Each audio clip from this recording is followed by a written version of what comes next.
Welcome back to our Lighthouse 22 series on fasting, where we're teaching on faith. And today I'm continuing to speak on the woman with the issue of blood.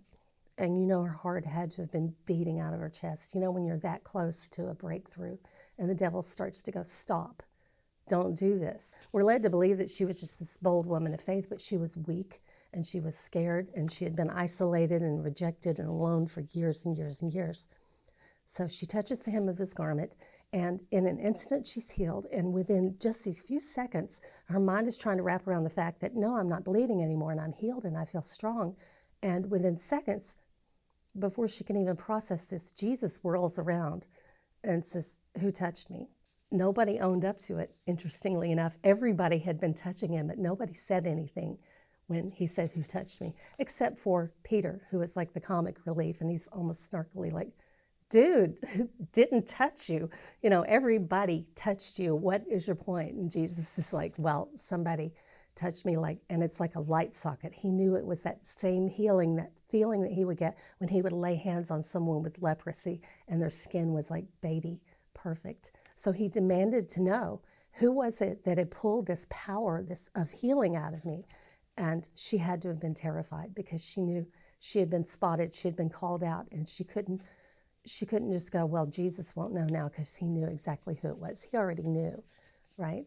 But he wants her to admit it, and he wants her to come forward, and it's really putting her in jeopardy. So before she can enjoy being healed, she's shaking all over again, but she admits, it was me, and then she tells him her whole story of what had happened to her. So this is the first step in removing the terrible burden of uncleanness from the woman. He accepts her. He's not angry with her. He blesses her with God's peace. He tenderly calls her daughter. He said, your faith has healed you. And this kind of reaffirmed that her faith wasn't in his clothing. It was in God working through Jesus. So the clothing wasn't what imparted the healing. It was her faith in God. So he commends her for her faith. And he says, daughter, your faith has made you well. Go in peace and be healed of your affliction. So it's important that he called her daughter. The word a great meeting. She was not physically his daughter, like Jairus had a daughter that needed to be healed. Jesus didn't have a physical daughter, but he called her daughter, and we had not seen this happen before. Before this, she had been outcast, she had been afraid, and Jesus says, you're not an outcast, you're not separated, you're not a reject, you are my daughter. You and I are the same family, so that's what made it okay for her to touch this part of his garment. So he could have scorned her and rebuked her, but instead he treated her like a family member, and he called her daughter. This is the first time in scriptures that we see Jesus referring to anyone in that affectionate way and given the name of daughter. She was no longer rejected. She was the daughter of a king.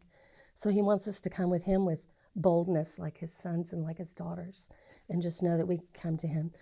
He wants everyone else around her to know that she is restored and she is not unclean and she is a daughter of God. So he said, be of good comfort. Thy faith has made thee whole. Go in peace. And we can relate to this knowing that we've walked around with bleeding hearts for years. We've walked around rejected. We've walked around with our ugly stuff. And Jesus wants you to know that you can take that very thing that is too ugly to talk about, that has to be hidden from the rest of the world, because no one would want to be near you if they actually knew what that was. And if you could get as close as possible to the very feet of Jesus and lay it down for him, he just wants to accept you as his daughter or his son. Hey guys, thanks for joining us today as we continue our series through the 2022 Fast here at the Lighthouse on encouraging your faith. You can find these videos on our Facebook page or our YouTube channel, and we hope that you'll like and share these with your friends.